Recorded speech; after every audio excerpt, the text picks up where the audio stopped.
We welcomed the news of the Baltic Fleet's multi-day campaign in the southern Baltic as a holiday, although in such a campaign everyone, especially the commanders, would have a lot to do. There would be no time to think about rest and sleep. As the campaign began, its first day had passed. The Chief of Naval Forces, having rearranged the ships in another order, having approved the route of further campaign and exercises for the night, left the bridge of the battleship. The flag officer moved after him. "You stay on the bridge. Wake me up at 6 o'clock. With these words, Viktorov went to his cabin. That's it. Why did they leave me on the bridge? What should I do? No instructions. I spend the night then on the running, then on the signal bridge, recording, as I see fit, the progress of the ship's performance of various signals and manoeuvres, observing the picture of the campaign. I was so engrossed that I did not notice how the first ray of morning dawn shone, and after it the waves, crashing against the board, rumbled louder and more cheerful. Battleships swaying slightly, with their powerful breasts, were breaking the waves, which were covered with violently hissing foam. The ships of the guard could not fight off the mischievous naughty girls. They pelted the low-sided ships from bow to stern. Shaggy, low-flying clouds seemed to get tangled in the ship's spars. It was beginning to be a gloomy morning of a new day on the grey Baltic. Going into the navigator's cabin, I cast a glance at the flagship Navigator Fleet VVA, Dobrovolsky, who was plotting the course of the ships at sea. How he manages to depict all this on the map with the finest pencil. It's time, however, to wake Viktorov. I'm in a hurry.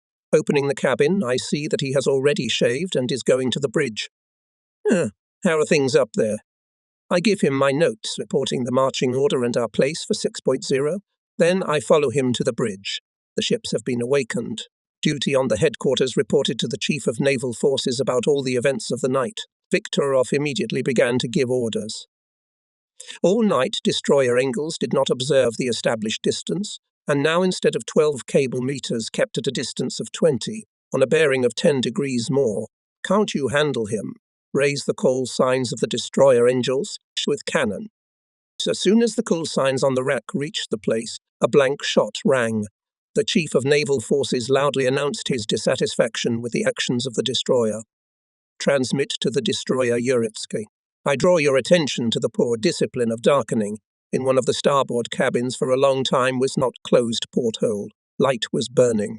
The guilty party is to be punished.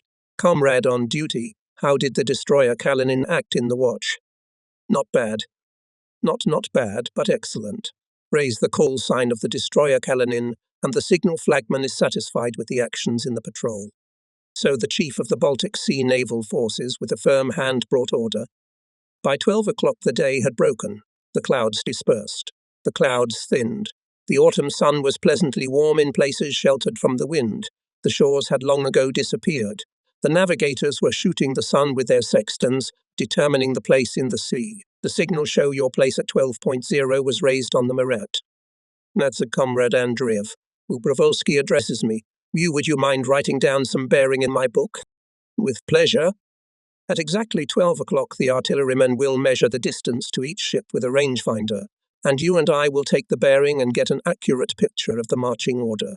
Knowing exactly where we are, we'll be able to determine where everyone is. Our data will be compared with the data transmitted from the ships. Ships guarded by flag signals, and patrol searchlight reported their places. The fleet's navigator carefully plotted them on the map. Most had discrepancies within normal limits. The destroyer Kalinin showed its place absolutely accurately, and the left-end destroyer transmitted data, according to which it should be on the bow of the battleship Paris Commune, although in reality was on the left traverse of the battleship in 10 cable meters. Having looked at the chart, Viktorov ordered transmit by semaphore along the line. I set as an example the navigational service of the destroyer Kalinin, which showed the most accurate place. To the left-end destroyer to transmit. Your place was on the bow of the Paris Commune. How do you like it? The day passed without adventures, except for the fact that Viktorov ordered the entire command staff of the ships to practice astronomy in the afternoon, and by sunset to report the names of the best and lagging watch chiefs. Mikhail Vladimirovich, Kareev turned to Viktorov. Aren't you taking the watch chiefs into the navigator's turn? It's nothing, it's useful. We are rarely on the water, we have to save fuel. So every hour of the trip must be used with maximum load and benefit. A real sailor should know astronomy perfectly. Foreign ships, especially oncoming ones, having seen the Baltic squadron, tried not to interfere with its movement. Only fishing vessels continued to do their hard work, daringly crashing into the line of oncoming warships and causing a lot of trouble to the watch service and commanders with their actions. The day was fading away. Twilight was descending. When the ships were enveloped in the night haze and the first stars appeared in the sky, the Chief of Naval Forces left the bridge, briefly throwing me, "You stay." I went to my quarters. "Wake me up at 5:00. What beauty is all around. Everywhere you look, our ships are going with running lights on. But the flagship lights were turned off, and immediately all the ships disappeared from sight, plunged into darkness. Not a light anywhere. 2 hours without lights. Then Marat turned on the lights, and as if by magic, red, green, white fireflies came to life all around, on all ships. The flagship navigator, who came out of the deckhouse, asked me to take a bearing on the ships of the starboard guard, himself bearing on the port side. I give him the data. He's plotting it on the chart. It's not bad. They're all holding their positions well. Now do they do it? I involuntarily burst out. It's not easy, comrade future navigator. Good training of drivers and helmsmen. The former perfectly keep the speed of the machines, the latter, the set course. And I can tell you in confidence, people on destroyers have a sharp eye, though the night is dark, but they can distinguish in the darkness not only a battleship, but also ships of much smaller size. That's the way they do their service, sir, and if they know how to see, they know how to locate.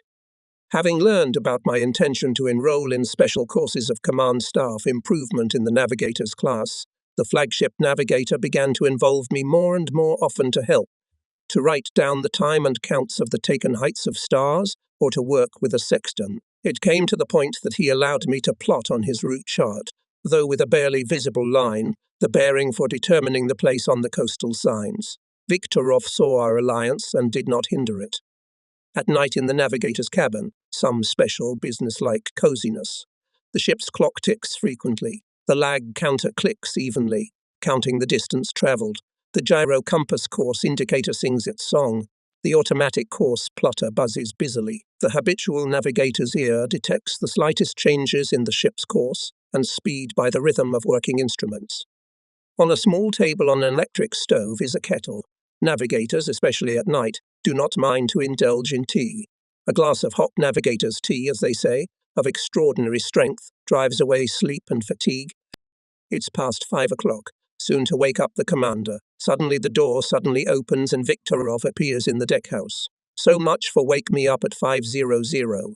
I give him my notes. He reads, coming to the navigator's table, lit by a darkened lamp. Where are we? The flagship navigator points to the map. And the attackers, according to your calculation, where, I see, turn off the running lights, battle drill. Once again, the ships melted into the darkness. The night attacks began. In the eastern, brighter part of the horizon guard engaged in battle. From the darker part of the horizon, enemy attacked battleship. One of the attacking ships broke inside the guard and, having marked a missile torpedo salvo, abruptly turned around and disappeared behind a thick smoke screen, he had put. A spectacular sight. Right down. The attack was well executed. Who was so dashing? Uritsky. Marat exchanged call signs with him during the attack. And praised the bridge service for their diligence. Thus began the third day of the campaign. We're getting farther and farther south. It's noticeably warmer. The wave has decreased, the wind has subsided, and in the afternoon it became calm. There are rare cumulus clouds in the sky. Watching the ships through binoculars, Viktorov walks around the bridge with a satisfied look. Obviously, his navigator's soul is rejoicing. I could sleep for an hour or two. But stay on the bridge. You'll call me before you turn back. But sleep continues to overpower me. As soon as I lean on the railings, lean against the bulkhead, I feel myself falling asleep. Fretting, I went into the navigator's cabin. There was a kettle on the table. I was tempted. I just started to pour tea into a glass as the ship's navigator entered the cabin. I involuntarily blushed. Don't be embarrassed, you would have done it long ago. The navigator encouraged me and immediately passed to the chief petty officer of helmsmen. Galonikov, henceforth the flag have a third glass. So I was counted among the navigators and got the right to all their tip privileges. Earlier I was not fond of tea drinking, but since that memorable day, or rather memorable night, and to this day I like to please my soul with navigator's tea. During the war, we were often saved by it. If you drink a cup of it, you won't fall asleep for 4 hours. By the end of the campaign, I was really exhausted. I went to the cabin to wash up, sat down on the bunk, and I don't remember anything else. Woke up. Quiet. Can't hear the propellers running. So we're standing still. Why? What happened? I jumped up, rinsed my face under the faucet, opened the door and ran nose to nose with Stoliarov. Seeing my worried face, Peter immediately clarified everything too. Viktorov is asleep. He ordered me not to wake him up until he wakes up. He was looking for you. He was very angry. But I told him you hadn't slept for 6 days. Why is that? He was surprised. On your orders. I gave no such orders to Andreev. Comrade Chief of Naval Forces, I said. You left him on the bridge for the night, so he, by his inexperience, stayed there all night. It was good that the navigators cheered him up with tea, or he would have fallen off, the weirdo, even earlier. I didn't know. In that case, let him sleep. In 4 hours we'll be at the Grand Raid of Kronstadt anyway. Did he really just sigh? Let him sleep? She exactly so, not otherwise. And you, brother, you can sleep. You went to bed yesterday at about 15:00, and today the flag was raised half an hour ago. So you set a record by sleeping for 16 hours in a row. In the winter of 1928-9 year in the fleet, there were notable changes. Students of the front school began to be more boldly promoted to command positions. The most capable became senior assistant commanders of destroyers. Graduates of the special course of the Naval Academy, such as I, K. Kozhanov, K.I. Dushanov, C.S. Stoliarsky, and others, trained as XOs. Gordy Ivanovich Livchenko commanded a destroyer. At Leningrad, factories built new submarines, patrol ships. Naval aviation received new airplanes. At the Fort Krenschlot phased the 1st Division of torpedo boats Type G, commanded by former senior navigator Marat V. Vsevolod. New coastal defense batteries were created. The period of restoration of the fleet was over. The period of its construction began. Every month, the chief of the Baltic Sea Naval Forces visited shipyards. Being with him everywhere, I gained knowledge. My outlook was expanding. Commissar Dobrozrakov was right. You can see farther from the top floor. Battleship Marat was put in repair at the plant. The chief of the Baltic Sea Naval Forces began to keep his flag on the battleship Paris Commune, commanded by K. Samolov, a highly educated sailor of extreme austerity, who put a lot of work into the new ship's charter. The crew feared him more than the senior assistant, but also respected him for his commanding qualities. Punctuality down to the smallest detail was, if not his nature, then certainly the main feature of his character. In the winter of 1928-9, I was intensively preparing for examinations for special courses of improvement. Still, my dream was the navigator's class. Therefore, I wanted during the upcoming summer campaign to use all the opportunities and to become proficient in navigational matters under the guidance of the flagship navigator of the fleet. The ships of the fleet again had a big campaign in the southern Baltic under the flag of People's Commissar of Defense Clement Efremovich Voroshilov. When the day of the beginning of the campaign came, the destroyer brigade went forward, as in the previous year. Now it was commanded instead of Makarov, who left the fleet, very experienced sailor Vinogradsky, who won universal respect for his tireless work and attentive attitude to all the personnel of the brigade. Under his skillful leadership, the brigade became an excellent connection, on which the commanding youth, having received a wide road, began to grow rapidly. Following the destroyers, led by the cruiser Profinton, dropping anchors, battleships left the Grand Raid. K. Voroshilov raised his flag on the Paris Commune. At the request of Voroshilov's adjutant, I prepared in his cabin everything that was required. It must be said that Clement Efremovich worked with papers and documents for a long time. Toward evening, the wind began to strengthen. Paris Commune, though, had a lining in the bow of the ship, improving its seaworthiness, still did not escape the font, the splashes of which occasionally reached the bridge. The closer we got to the exit from the Gulf of Finland, the stronger the wind and the higher the waves became. The storm was playing out in a big way. The bridge began to receive reports that water was flooding the lower cabins through the embrasures of the mine artillery. When, having left the bay, we were heading south, our battleships with good stability began to scoop up water, pouring it from side to side. Any movement on the upper deck became dangerous, especially October Revel, which was in trouble, which with its wedge-shaped nose burrowed into the wave, taking on hundreds of tons of water. This had never happened before. The storm grew stronger and stronger and reached almost hurricane force. The ships reduced their speed. On the Profintern broke the lifeboat, on one of the destroyer's disfigured combat searchlight, on another washed overboard cage with battleships chattered so that on the bridge could be kept only by clinging to the planking. Everything that previously seemed motionless in the rooms, deck houses, cabins, came to life, moved rapidly. In a word, the slightest mistakes in the preparation of everything in the camping way were reflected. As the reports from the ships came in, Viktorov grew more and more gloomy. He measured the bridge with heavy steps, often visiting the navigator's cabin. Finally, the chief of the naval forces asked, "What does the flagship navigator think?" "We'll have to lie down into the wind. Otherwise, he'll make more trouble." "Well, estimate the rendezvous point, where we could gather and calmly wait out the storm. Report what course we can follow there." In about 3 minutes, the navigator invited Viktorov to the map. "Do you suggest this point? Or maybe it would be better here?"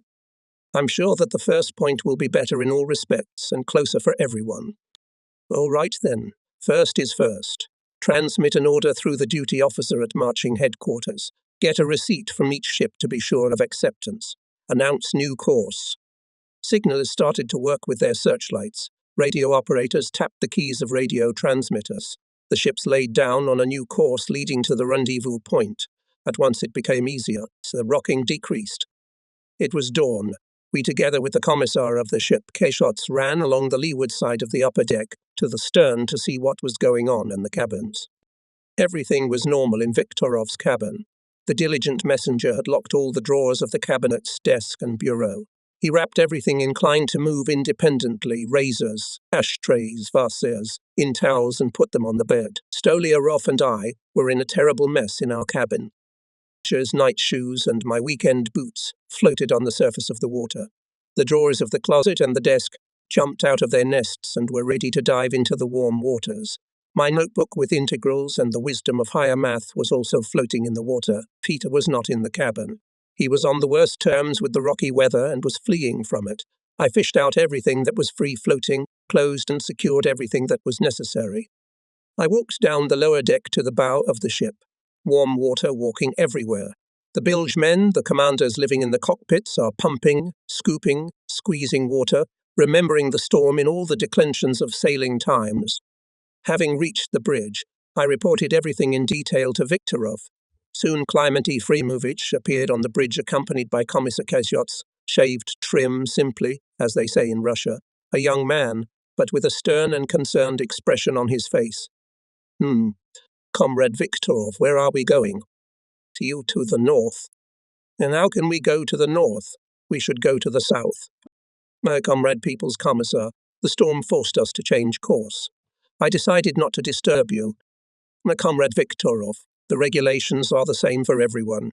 As People's Commissar, I'm obliged to know all the conditions under which the fleet operates." Kliment Efremovich paused for a moment and added in a calmer tone, "That you changed the course is obviously right. You, sailors, know better, but order is order." Some time later, after everyone had gathered at the planned meeting point, we continued the trip. We reached the necessary area of the southern Baltic, where we replenished fuel and fresh water from tankers and moved on the way back, clinging to the eastern shore. Going along the coast of Germany, by morning we approached the Danzig Bay and laid a course for Gdynia, a breathtaking picture when battleships, cruisers in the guard of destroyers enter the bay. Rangefinders continuously report the distance to the Hale Lighthouse and the port of Gdynia. All ships rehearse the signal to change course. Flagship navigator report. 6 cable meters left to the turn. Monterey People's Commissar. Permission to lie down on a new course. Viktorov appeals to Voroshila. Permission granted. Down signal commands Viktorov. Set and all ships simultaneously make a 180-degree turn. Voroshilov, seeing how clearly the maneuver is made, with pleasure remarks, "Excellent work. It's a pleasure to watch. Now I understand that the Navy service also has its own romance and beauty of labour. We were not lucky with the weather. There is a storm, then the swell is so bad that the destroyers, Going lag to the wave can almost see the king posts. But everything else was interesting and instructive. During this campaign, all Baltic states could see for themselves the power of the Soviet fleet in the Baltic Sea. There were, of course, some unfortunate mishaps, but still the People's Commissar of Defence departed from the fleet not with a bad impression. It was the last campaign in my flag secretary life. The Chief of the Baltic Sea Naval Forces approved my candidacy for examinations in the navigator's class. And so the exams were passed. 13 of my classmates and I are enrolled in the navigator's class. I hand over the cases to Klykov, who graduated from the school a year later than me. I warmly bid farewell to Pyotr Stolyarov, with whom we became good friends. It is sad to part with friends, with any useful business, with any necessary work. Navigator's class. Though such an order in the Navy, those who served on ships for at least 2 years were sent to special one-year courses of improvement of command staff or specialization. During this period, the young commander could choose a specialty in which he wished to improve. It's the order, to put it bluntly, not without resonance. That is why in 1929 the courses were staffed mainly by us, who graduated from the front school in 1927. Usually winter and spring were occupied by theoretical training, and summer and autumn, practice in the specialty. Those who graduated from the advanced training courses were officially called class specialist. The head of the course was Rybaltovsky, and the commissar was Glukochenko, who knew me from Shipboard. Obviously, that is why I was again assigned to edit the wall newspaper. Our navigator was again a P. Jedrimovich, just as lively, with sparkling chapters, witty and restless, except that his hair, without thinning, acquired a silvery tint. All of us were pleased that it was him who headed the navigating class. Gen. F. Rybakov, the same one who sailed on Vorovsky from Murmansk to Vladivostok, a navigator of high class and a great teacher, was engaged in navigational sciences with us. A new discipline, tactical navigation, was taught by Vsevolod Chernyshev, former senior navigator of the Battleship Marat. As in the school, the deviation course was taught by Sergei Ivanovich Frolov. He was assisted by our favorite laboratory assistant Nikanor Ignatievich Shuryanov, now noticeably aged. He met us as long-awaited wherever disappeared dear to his heart children. At practical work, Sergei Ivanovich gave us puzzle after puzzle, believing that it was the type of deviation puzzles that we would have to deal with in life. We had to study a lot in other subjects as well. Changing the wall newspaper to make it more operative, at least one article was updated daily, with a small, brightly coloured sign attached above the title. New, this was inculcated. It was noticed that most of the students, having undressed in the check room, before going to the classroom, necessarily stopped at the stand with the wall newspaper. A monthly literary magazine was published under the editorship of teacher Kuznetsov. Days, filled to the brim with work, flew so fast that we did not notice how spring came, and with it the hot time of exams. After them, the summer practice for us navigators was to begin on Lake Wanega, in Petrozavodsk, and in Wongarskev, Tyvonen, Soloviev, Ladinsky. In a word, all those to whom Jedrimovich, during the voyage in 1925, predicted navigational career, passed the exams most successfully. For lack of ships for practical works on deviation, we were provided with a small tugboat of Chevenik type. The head of practice, Shestopalov, after a little thinking, put the magnetic compass nacelles on the deck and "No, fix it here. Here is the diametrical plane." They fixed it, checked it. It's exactly in the diametric plane. "Well, how did you manage to set the compass so accurately?" we asked. "If you gain experience, as I had, you will be able to do it yourself. And to tell you the secret, I set it exactly on the mast and tugboat's chimney. As you can see, no trickery, no tricks. One thing is important, to have a good navigator's eyesight." On the tugboat in Kronstadt, we were engaged in practical deviation operations for more than a week, and the same amount of time was spent on familiarization. Also in Kronstadt, with the Naval Observatory, Time Service and Hydrographic Service of the fleet, to give us at least some idea of the peculiarities of sailing in skerries. Our class in June was sent to Petrozavodsk, where by that time there should have been a messenger ship Dozany, which used to serve the royal yachts. Nowadays it was commanded not without success, and with pleasure by Leonid Grossman, a former admiral of the Tsar's fleet, who taught maritime history at our school. On a river steamer, we started our journey from the Okhtinsk Bridge. We travelled along the canals of almost Peter the Great times then. After waiting out the fog, we entered Dalwanga Lake. Suddenly it turned grey. The wind blew up a decent wave, and our dull boat was swirling, shaking as if in a fever. Wango decided to prove that it is not a good joke, and whoever has not been on it has not seen any sorrow. Petrozavodsk of those years was an ordinary provincial town with wooden two-storied houses and unpaved streets. It had the only metallurgical plant dating back to Peter the Great times, many timber exchanges and sawmills, and a cathedral visible from the distant surface of the lake, which should rather have been called a sea. The military commandant sent a horse-drawn carriage for our luggage. We loaded on it the navigator's belongings, our suitcases, and it moved up the hill under the supervision of Nikanor Ignatievich, and we walked along the side of the road called the sidewalk. We were accommodated in a brick three-storied school building, from the windows of which we could see the shore of the bay and the Mountain Devil's Chair. We ate at the military unit next to the school. We could not get used to the army ration, according to which in the morning, unlike in the Navy, we were supposed to have hot food in the form of some, mostly millet porridge, called konda, despite all the efforts of the army cook.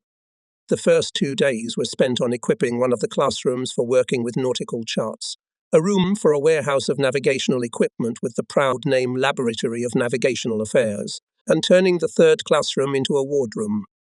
In order to maintain order in the rooms, the Institute of Day Watchmen was formed, without releasing them from navigational classes. Anyone who was found negligent to the duties of a watchman was fined 50 kopecks. The money was deposited in the wardroom treasury. In sunny weather, we were engaged in coastal astronomical observations.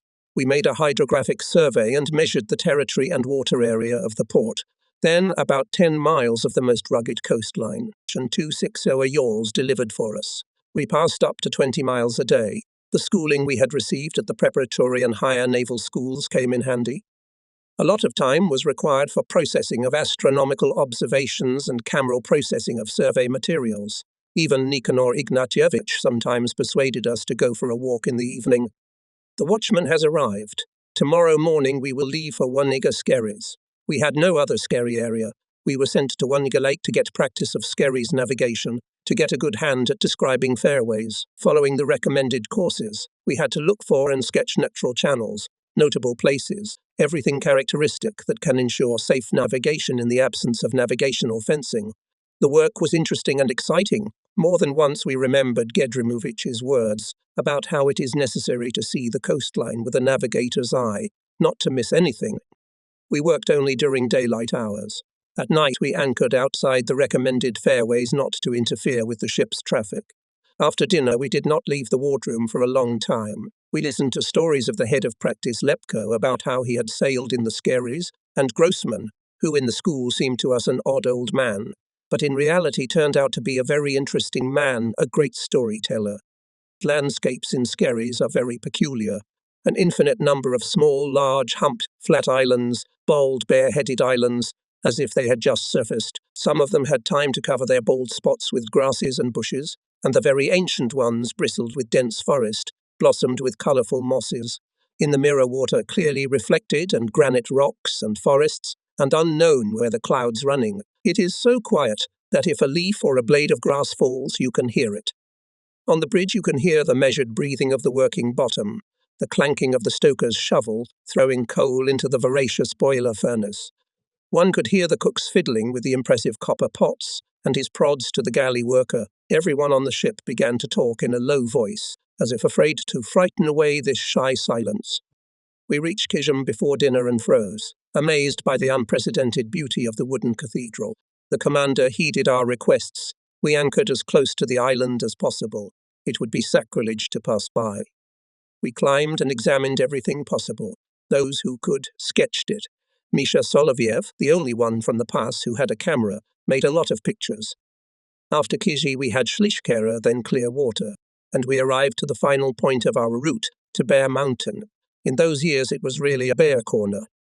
In the settlement at the post office, a telegram was waiting for us. It was necessary to return urgently to Leningrad, as there was a foreign voyage to be made. The news was as pleasant as it was unexpected. In Leningrad it became known that for navigational practice, since no long-distance voyages of ships of the Baltic or any other fleet were foreseen, We would have to make a trip around Europe on one of the transports of the Soviet merchant fleet. Such were the times, such were the opportunities. It is now for the practice of cadets built magnificent ships, equipped with the most perfect, accurate, and finest navigational instruments. Our Soviet fleet has become truly oceanic and systematically visits hundreds of foreign ports. Well, in the early 30s, military navigators had to undergo the practice of sailing in distant seas and oceans on civilian ships. Then it became known that we should be on the transport Volkovstroy, not later than the day after tomorrow morning, and even better, tomorrow evening. We were informed about it by the head of the group going on a foreign voyage, political officer Fomishenko. We were extremely saddened that Nikanor Ignatievich would not be with us. By his efforts, all necessary navigational aids were put in 3 special boxes with locks and latches. 2 chronometers were placed in a separate small box, padded inside with felt and velvet, so that the chronometers were not exposed to shaking and external temperature. Smochpina with the property and our suitcases, accompanied by Nikanor Ignatievich, left in advance for the commercial port, and we, after words of advice from Rybaltovsky and Lukashenko, got to the port by streetcar. At the berth, the sea vagabond Volkovstroy, recently purchased at the Sea Cemetery in America, was finishing loading timber, dirty and unassuming. Displacement a little more than 10,000 tons. It was puffing its chimney, and its cargo booms were pulling from the wall of the berth bundles of excellent, as they say, shoulders without a hitch and a hitch. Lumber and stacked them on the upper deck almost level with the spar deck, so that we had to descend from these boards on the gangway to the room allocated to us under the half bank. And our crates could only be lowered by turning the timber gold and infuriating the loaders, who had to restack the lumber. It turned out that there was nothing under the half bank except the sanitary unit, our cubicle, the bosun's cabin and his storerooms. We liked that. One bad thing. With kettles and tanks for food, it is necessary to get through stacks of boards and then to descend almost on a vertical ladder, to deliver at least a cistern with a second course, not to mention borscht. The cistern man needed the agility of a circus performer. That's in calm weather, and in a rocky weather, it's hopeless. But life forced us to do it, so we learned circus skills. We delivered food even in storms, without spilling borscht or salting the seawater. We kept our chronometers together with the ship's chronometers. On the big navigator's table, we got a place for navigational laying. We kept our navigational watch changing every 4 hours. Not even 2 days passed, as everything was rubbed in, and through the watch helmsman, who saw how we worked. The rumour went around. Navigators are strong in navigational matters. Gradually, we won the right to life. Daily, if the weather allowed, we were engaged in astronomical observations. The bosun, seeing how in the zone of his domain we were working day and night with sextants, letting them out of our hands only for the time of solving the problem, if not with respect, then certainly with approval, looked at our labours. Then on the first sunless day we, having found picks, began to beat off the perennial rust of waterways, and then, having asked for steel brushes, scrubbed them to a shine and dried them. The bosun recognised us as worthy lads. And across the Malachite North Sea, having passed the cyclone and passing along its edge, and approached the port of Newcastle upon Tyne.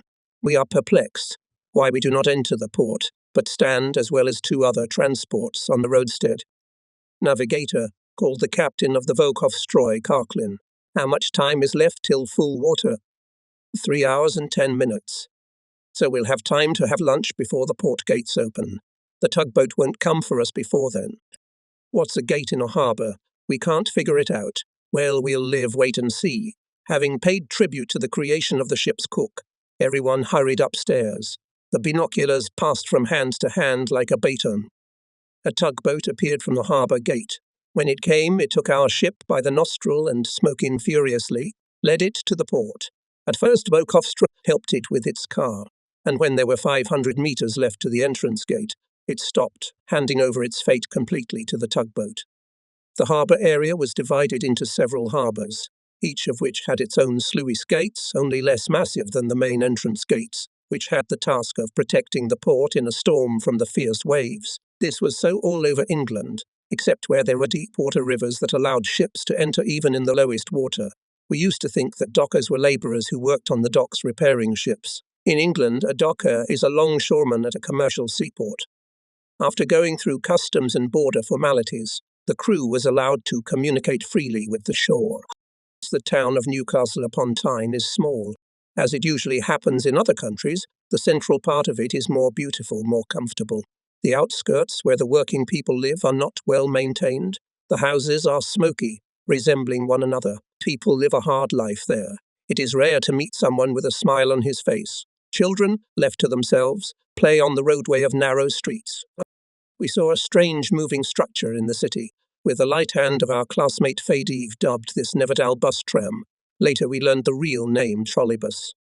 Every day by the beginning of the working day, exactly as many cars as the dockers had time to load during the working day were delivered to the 2 railroad tracks laid along the pier. Moving loaded and empty cars was done by one port worker with the help of hydraulic spikes and a rope with a hook. Everything was done quietly, without any noise and commotion. During the period of almost 2 weeks' stay, each of us, having chosen in the store the woolen fabric he liked, had time to order a suit.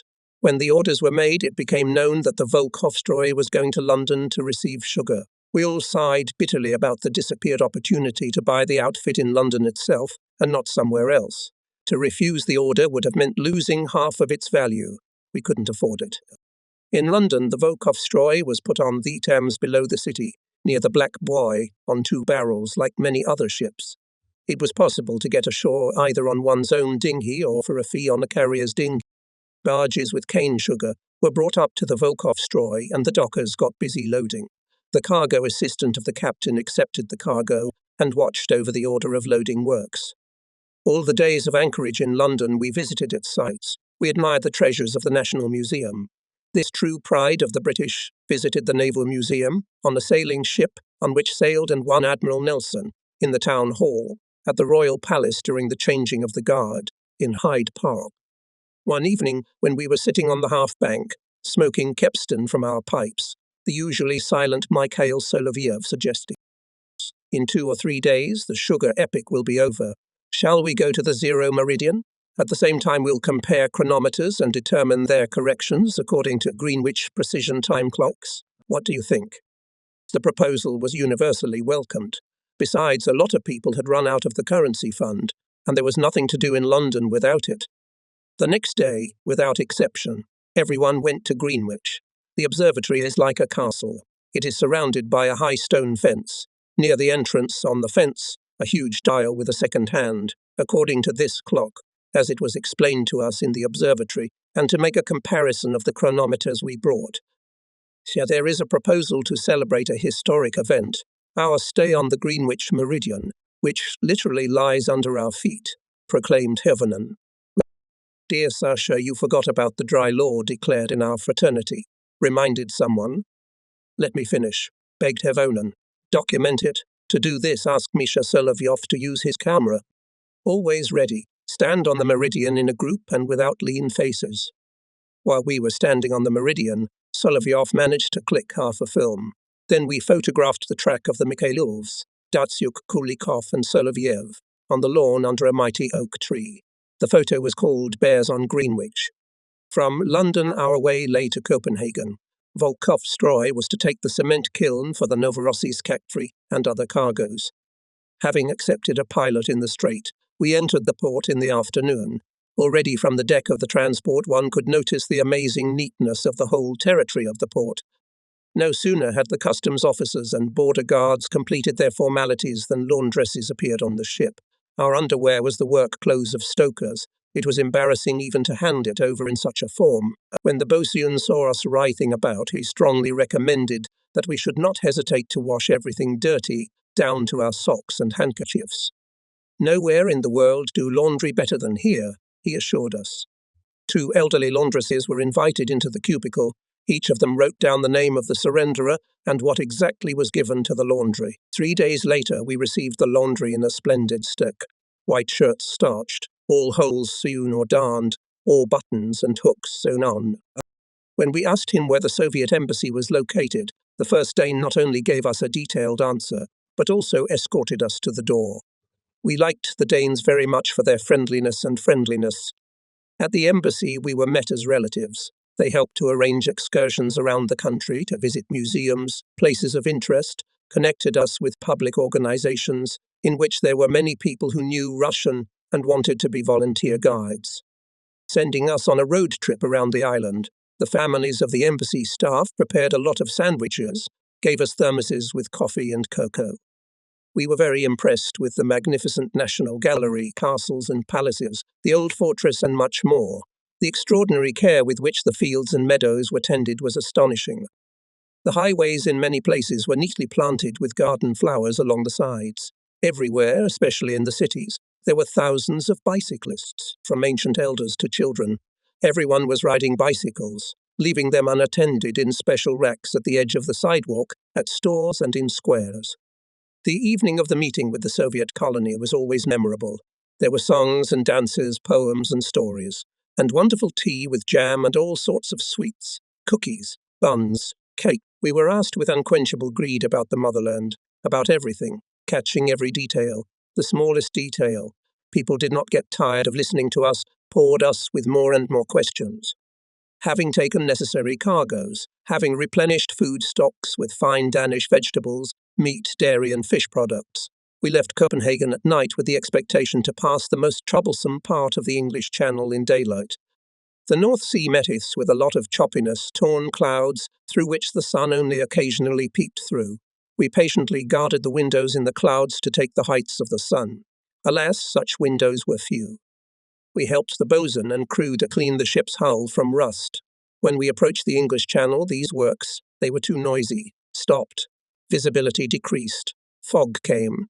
The Volkov-Stroy with hoarse bass of its whistle sent the sound signals, which are necessary in the fog.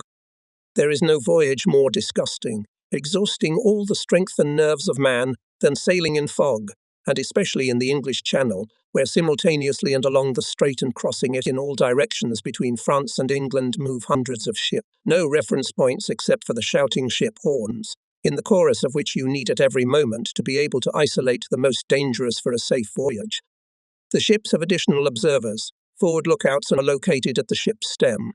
All the ship's superiors associated with ship navigation are permanently on the bridge, where even conversations go in a low voice. But be that as it may, we passed the strait safely, though we were 5 hours behind the estimated schedule. Next on our way lay the outlaw Biscay. Rarely did anyone manage to pass through this gulf of storms without getting bumped and getting bumps. The XO, the bosun, and the sailors once again and again check the reliability of fastening all cargoes, especially deck cargo. The cement kiln alone is worth a lot. Folk in Copenhagen, before going to sea, made a detailed report on the peculiarities of navigation in the English Channel and the Bay of Biscay. There's a good chance of getting into a storm. And what do you think? Biscay shook us a lot on the huge ocean quicksand, licked everything that was even a little bit loose affixed, washed all the cracks, persistently trying to look under the tarpaulin covering the cargo hatches, a little mischief in the living quarters. He hid the heavens behind low clouds, depriving us of any opportunity to indulge in astronomical practice, but still he let us through to the Strait of Gibraltar quite graciously.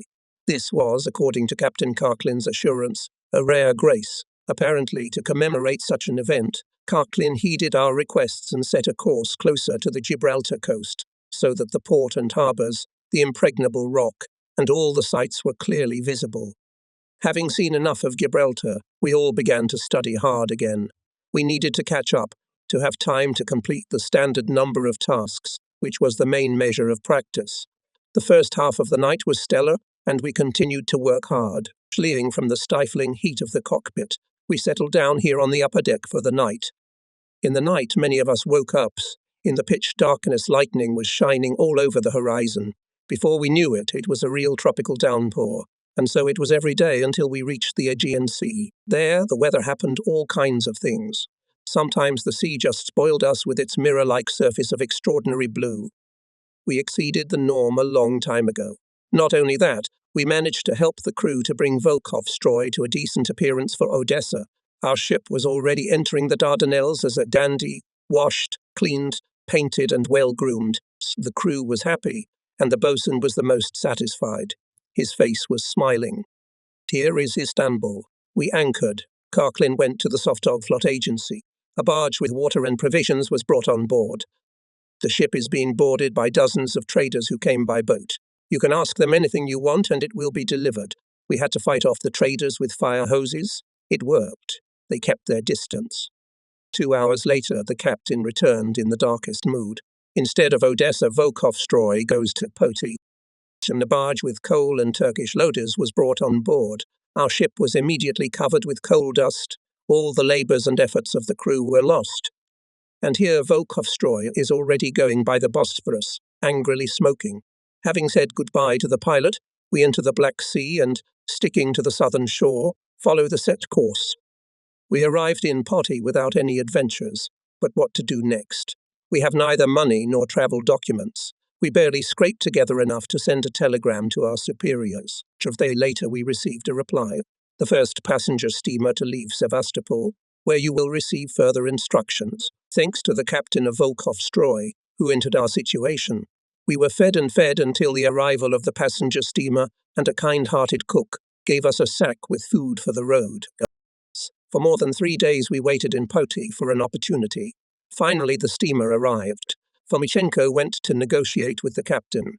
With great difficulty he managed to persuade him to take us on board. We were given one 4-bed second-class cabin. In it we will store our belongings and we will go as deck passengers. Nothing, we'll endure it. It's a warm time. In the rights of deck passengers, we fenced our sovereign zone with cables on the right spar deck, almost in the middle of the ship. It was convenient.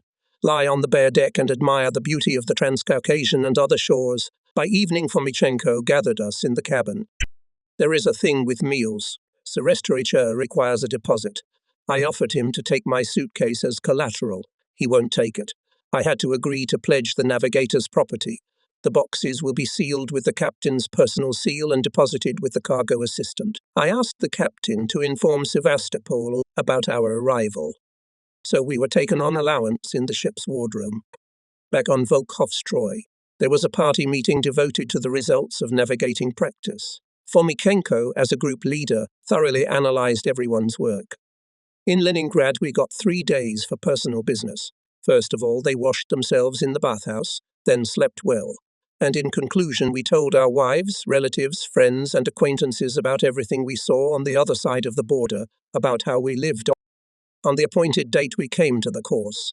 We were invited to a solemnly decorated classroom. Rybaltovsky read aloud the order of graduation and gave us diplomas. Glukoshenko said a heartfelt farewell.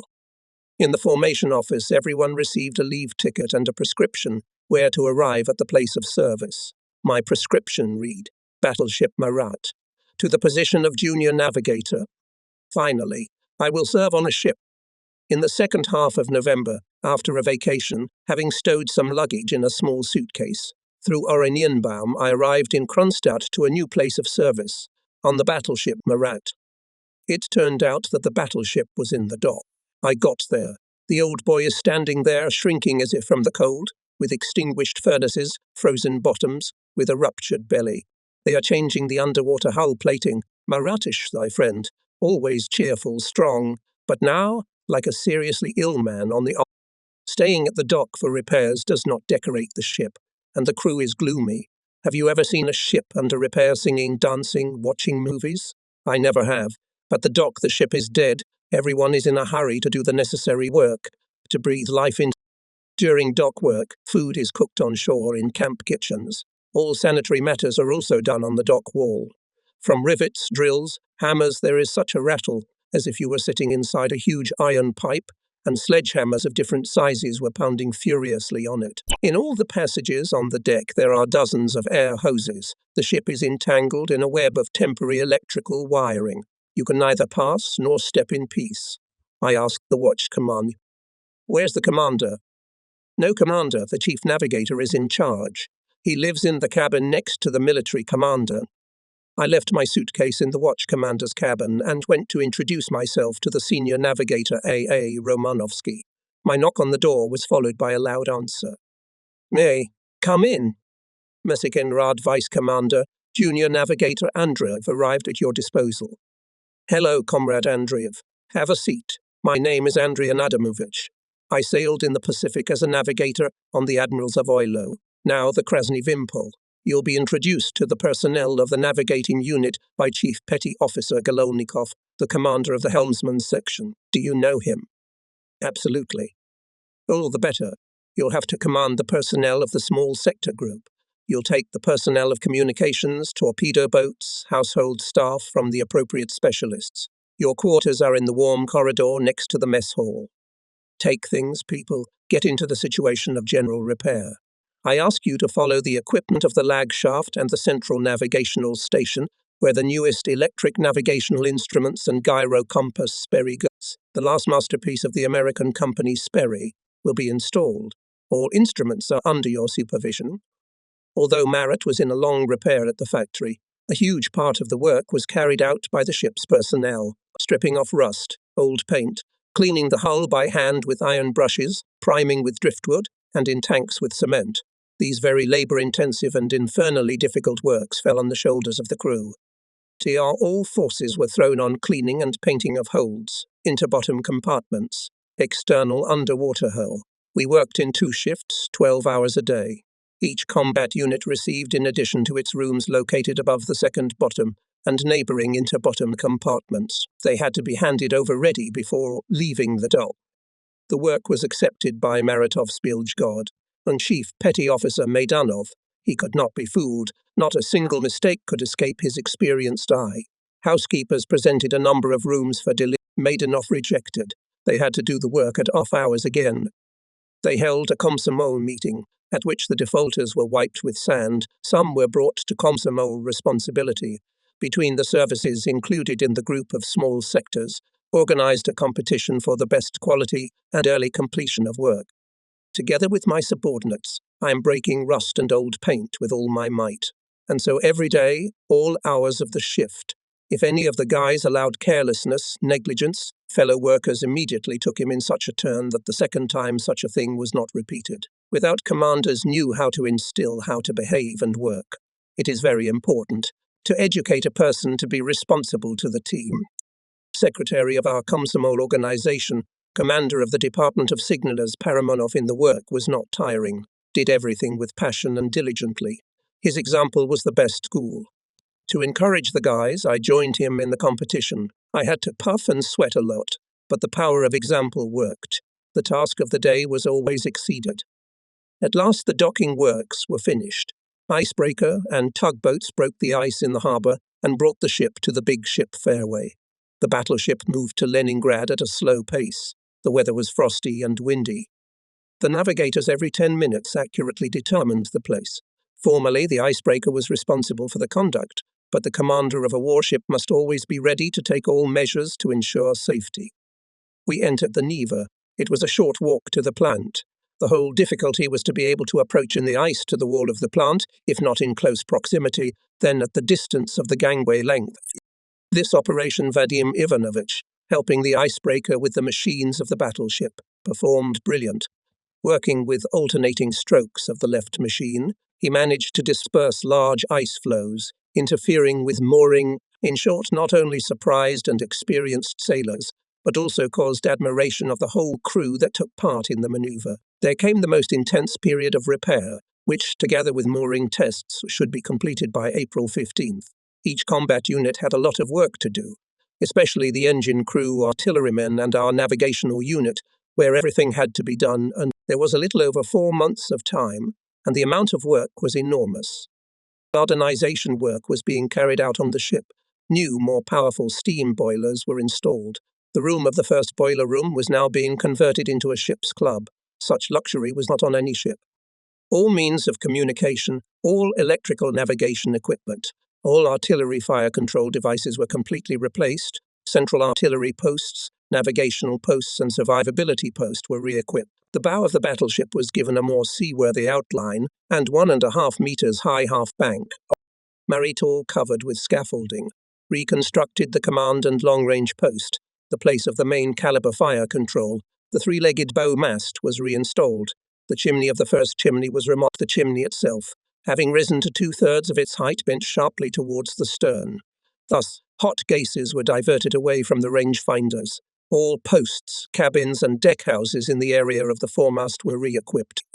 In the turrets, as well as in the navigator stations, Everything was remodeled. The old was replaced by the new. The ventilation system of living and service premises was strengthened. There was an infernal rumble from dry riveting of ventilation pipes. Everywhere something was drilled, screwed, cut off, increased. More than 1,000 workers alone worked on the ship during each shift. The crew competed for the repair work to be done in high quality and ahead of schedule. The topics of party and COMSMOL meetings were repairs and preparation for the summer campaign, study and mastering of new equipment coming to us. Naturally, all issues of the multi-circulation newspaper were devoted to it.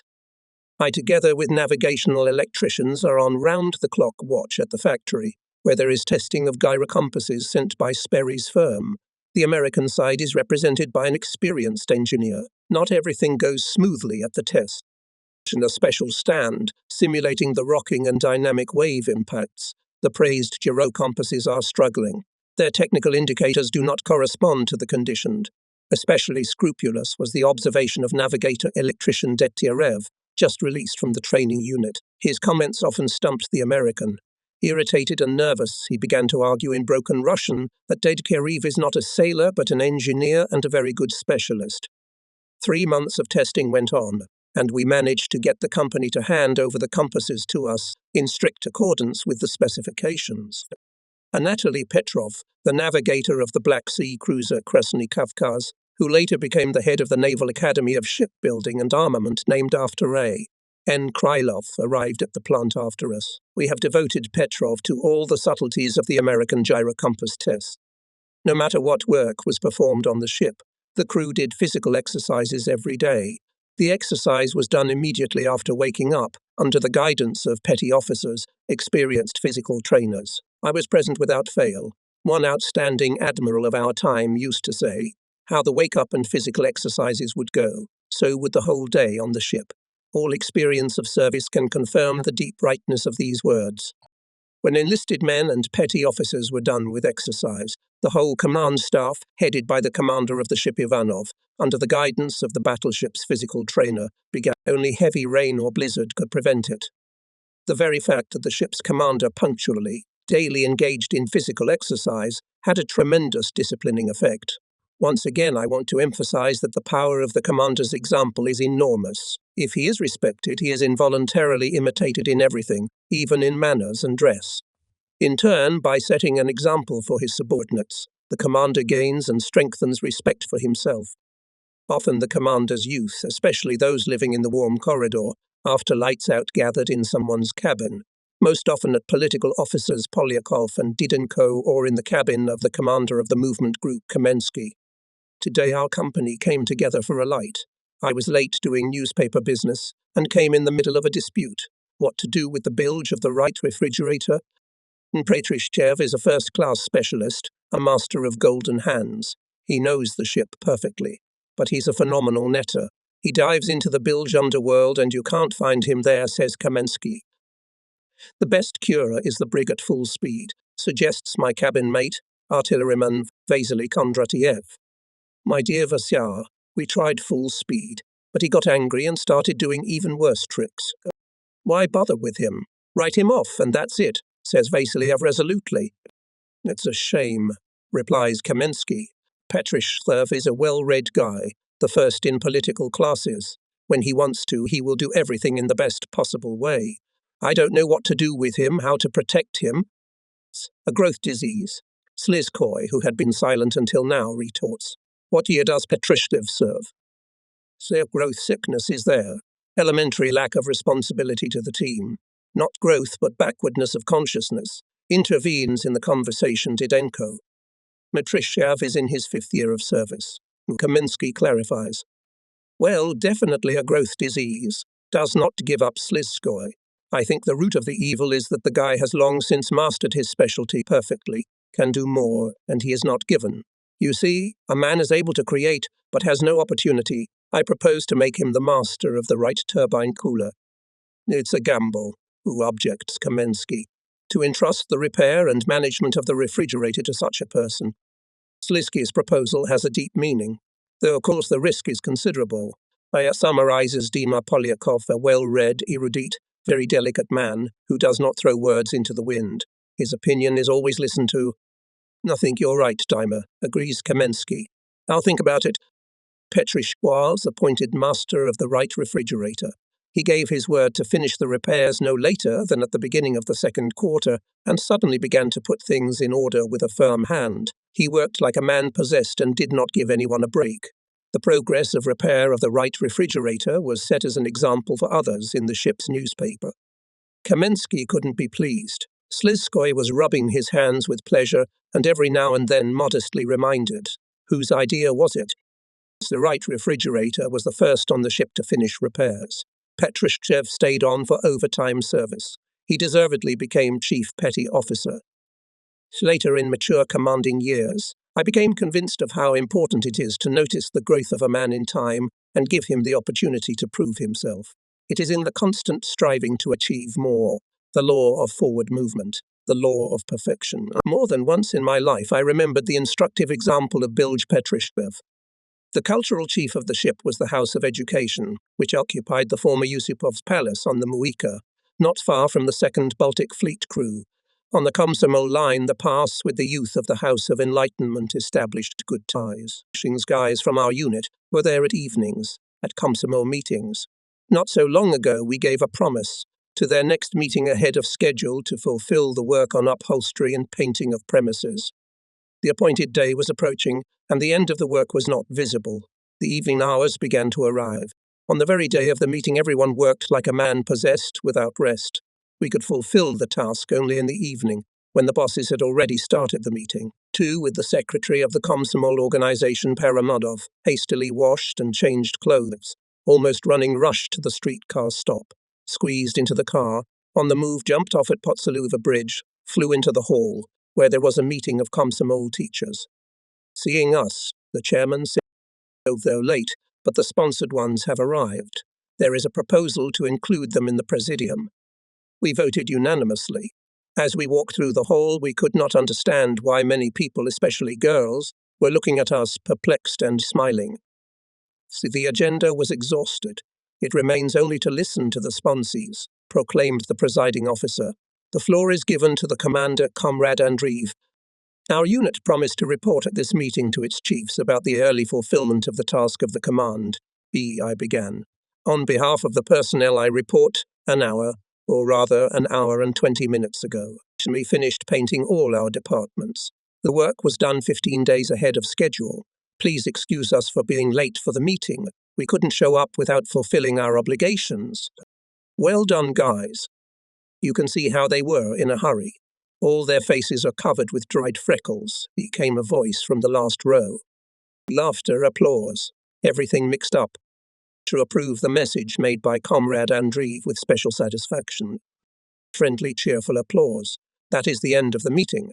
Then everyone finds something to do according to his abilities and tastes. The circles are working, the cinema hall is open. Our appearance at the chief's in such a comical form was a subject of friendly jokes for a long time. Especially often Dima Polyakov played a joke on me, but I could not be seriously angry with this good-natured guy. I will say, by the way, that Dima regularly overtook me in signal production, and I, no matter how hard I tried, could not overtake him in the speed of receiving signals with a signal lamp. It was not for nothing that Dima was the first of the political officers to be allowed to keep watch at anchor. In each combat unit, the amount of repair work performed by the personnel was great, but it was especially great for turbine drivers. Busy with the repair of the main engines, they did not even start stripping paint and priming the huge engine compartments with dusting. In a friendly circle, Kamensky lamented that he could not think how to make the repair of machinery and premises. Obviously, in the wardroom of the chief petty officers, this problem was also discussed more than once. Once, probably on the second or third day after the end of painting works in our rooms, after dinner, Galaunikov and Paramonov came to my cabin. I asked them what they came with. Proposal quite is not embarrassed, but step and solid, as befits a super-enlisted with 10 years of experience, began Galaunikov. "We consulted here with Paramonov. Machine operators are sewing up. Can't we help them?" "You, Galaunikov, you know very well that they will not let us near the turbines, because in their business we, except for bring and toss, know nothing, as well as they in our compasses, gyro compasses and other navigational wisdom. So we're not talking about turbines, but about other things that are handy for us. B inserts Paramount. And what could be handy for us? To help the drivers to repel the paint. Almost in one voice replied both. Well done. Great idea. It's worthwhile. Exactly worthwhile, rejoiced Paramonov. We can start now. All the tools are there. Volunteers in abundance. Let's go to the cockpit. Let's consult. Everyone's already gathered in the cockpit. Apparently, they were waiting for our arrival. Golownikov, tell us the essence of the case. Why should I tell them? They already know everything. Golownikov smilingly answers. They themselves suggested. Go say to the bosses and report. Well, if that's the case, let's work. The work here is not ordered, but voluntary. Who wants to help the drivers? Raise your hand. A forest of hands. The parliamentarians can't hide their satisfied smiles. To start with, 5 people will join me in upholstering the vestibule. No more. We'll get in each other's way. Pixes clattered with machine gun shot, beating off the paint. No sooner had we got into the excitement than the shout of the turbine operator on watch came from. Who authorized you to make such a mess? We are in order to help, cheerfully answers Paramonov. Get out of here with your help. Not paying attention to the yoke, we continue to work, poking fun at each other, jokes. Suddenly the door of the vestibule opens and appears Kamensky. Who's being unauthorized? What kind of help is this? If a piece of paint gets into an open turbine or a disassembled valve, you'll be in trouble. The guys of our group volunteered to help in any way they could, seeing that you have a lot of things to do. I thank you for your comradely help, of course.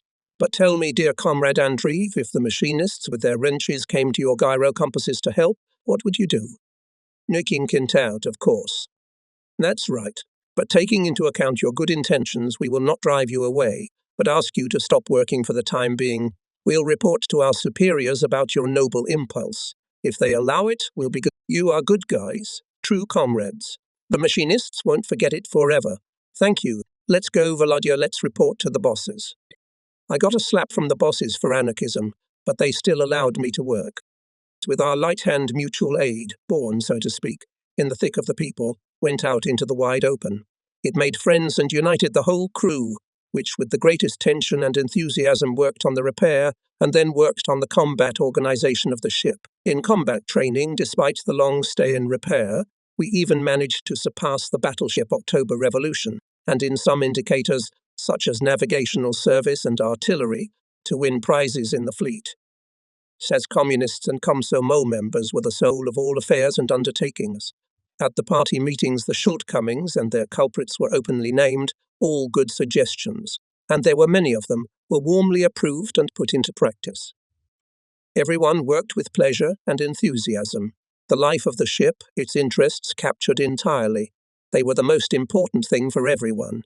It was only a shame that there was always not enough to keep up. It was necessary to work only to the fullest. Difficult? Yes, although it was possible to go ashore every other day. Many were there much less often. Wives or future life partners naturally complained. Some even went to the dangerous edge. But whatever the difficulties of life, duty is above all. The ship is above. And look at the wives of sailors on May 1, when the beautiful Marat stood on the Neva River at the bridge of Lieutenant Schmidt. With pride they showed their children the battleship, and with what warmth they talked about Pankin's service on the biggest, strongest, most beautiful ship of the Red Fleet. Together with the workers, the navigational electricians laid numerous cables to all the electrical navigation instruments. These instruments were installed in both combat deckhouses, on the central navigational station, on the aft ship control station, on the fore and aft bridges, and in the tiller compartment. Installation of all electrical navigation instruments was carried out with the obligatory participation of sperists, as navigational electricians were sometimes called. Thanks to this, they knew perfectly the entire electrical wiring system, which was especially important when repairing damage in combat. In addition, the electricians also studied the instruments themselves. The navigator's cabin, and especially the central navigator's post, were equipped perfectly and even cozy. Everything was placed rationally. Everything was at hand. This is the undoubted merit of the senior navigator Romanovsky. Having transferred people to my direct subordination, the senior navigator had little interest in their education. The most important thing for him was knowledge of his specialty, fulfillment of his duties. However, as life showed, Romanovsky was not only an excellent navigator, but also an excellent organizer in the sphere of his specialty. If only we, on the Marat, twice a day received a complete weather report transmitted by Germany, France and England. The data of more than 600 stations were plotted on a weather map. A weather report was drawn up and forecasts were given, which at first were justified by about half, and then by more than 90. One day the artillerymen were going to conduct caliber firing. The exit was scheduled for the early morning hour. They received the weather report, put it on the map, analyzed it, and Romanovsky reported to the XO. It is not expedient to go out. There will not be the necessary visibility. Nevertheless, the exit did take place, but it was not necessary to shoot. There was no visibility. After this incident, the gunners believed in navigational forecasts. Frankly speaking, I began to understand meteorology only on the Marat. The preliminary forecasts, which I reported together with the weather report to Romanovsky, at first did not look much like reality, and the senior navigator often disagreed with them. Then, having gained experience, I began to achieve better results. I no longer had to blush, and sometimes even managed to defend my point of view. But all this was later. On the voyage, meanwhile, the end of the repair was approaching. In the cabin above my bunk, the builders had installed an excellent folding drawing board. A simple thing, a board, but what convenience. Now you can work with maps in the cabin, draw in the cabin too. How not to remember with a kind word the builders, who penetrated into the labour of the junior navigator. It's the last decade of April. The crew is mainly engaged in painting works. They paint cabins, cubicles, corridors, cabinets, everything above the deck. The port side is also being painted. Premises, cars and posts. Everything is washed, so there is a general uplift. The factories rejoice at the end of repair. We are doubly happy. The repair is finished. Finally, we will start sailing. With the commander of the department, Lavrentiev, we are working on the May Day issue of the ship's newspaper. We type, lay out and manually print it on a flat printing machine. I knew Lavrentiev from my service in the Baltic Fleet headquarters, from the Komsomol organization. He was a printer by profession, a highly qualified specialist, a hard-working and neat person. Under his guidance, I quickly mastered the typesetting register. 3 days before May 1, shore cranes removed all the factory property lying on the upper deck. Tugboats arrived. At the signal, take your places, anchor and moorings off. Everyone took their places, part of the crew in formation on the port side. On the wall is a crowd of workers seeing us off. The XO gives the command. Release. As the third boats harnessed the ropes. The orchestra started playing. On the shore, on the slipway, workers are waving caps, hats, handkerchiefs, shouts are heard. Hurrah! The Maratovs are waving their caps, saying goodbye to the workers, among whom there are many who used to serve in the Navy, to their friends from the factories, whose labour brought the ship back to life. Soon our handsome Marat became just below the bridge of Lieutenant Schmidt by 2 barrels. As if on signal, crowds of Leningraders gathered on the bridge, on the embankments of the Neva. On the eve of the holiday, garlands of solemn illumination were hung on the ship. After the flag was lowered, it was tested. The sight is marvellous. Light bulbs outlined the whole silhouette of the battleship. The board, turrets, fighting deck houses, superstructures, chimneys, both masts, and between them, as if in the sky, hangs a huge 5-pointed star with a hammer and sickle in the middle. It was May Day. The crew lined up on the upper deck. The commander and the commissar go around the formation, congratulate them on the holiday and on the completion of repairs. Solemn raising of the flag and colouring flags. Plays the band. At the signal command to disperse, others ran to the tank, the unspoken ship's club, the so-called Buck Bulletin, and many stayed on the upper deck to admire the sun and dressed up the city. Guys, are the shipbuilders going to Palace Square on the right bank? That's right, they are. Come on, let's have a salute. Chorus chanted. Peasant Safa Welgers to Maratov's greetings. Thank you to the shipbuilders. Even the watch commander on this joyous day left such liberty unnoticed. Suddenly the deafening bassy horn of the battleship sounded. To such a greeting the demonstrators of the shipyard responded with a friendly rasping "Earaaaaa." It came. Nello to the Baltic seas. Mothy sailing mothers. It's not known who sounded the horn. They said it was one of the delivery crew of the plant. Many thought that it was done by machinists and stokers to thank the workers for their selfless labor. Well, the workers of Leningrad factories deserved such an unusual greeting. All the days while the Marat was standing on the Neva, the crowds on the embankments and on the bridge thinned only at night. My wife and her brother Vasily and I went to admire the battleship. "Oh, powerful and beautiful ship," says Vasily. "Volodya, show me where the navigator's cabin is," Zoya asks. Do you see the first tower? There's a round one behind it. That's the combat deckhouse. There's a glazed cover around the deckhouse. At the level of this glazing, almost adjacent to the combat deckhouse, is the navigator's room. See? It's like... You like the ship? I like the ship, but I don't like the fact that you'll be away from it for a long time. When Marat was at the factory, you didn't come home very often. And if you go sailing, you'll be gone for a long time. What can I say to my favourite woman in such a situation? We won't see each other very often indeed. I just sighed. May Day has passed. Marat went to Kronstadt on the Great Raid to practice ship organisation and single training. Lev Mikhailovich Galler, commander of the Battleship Division, raised his flag with 2 stars of the senior flagship.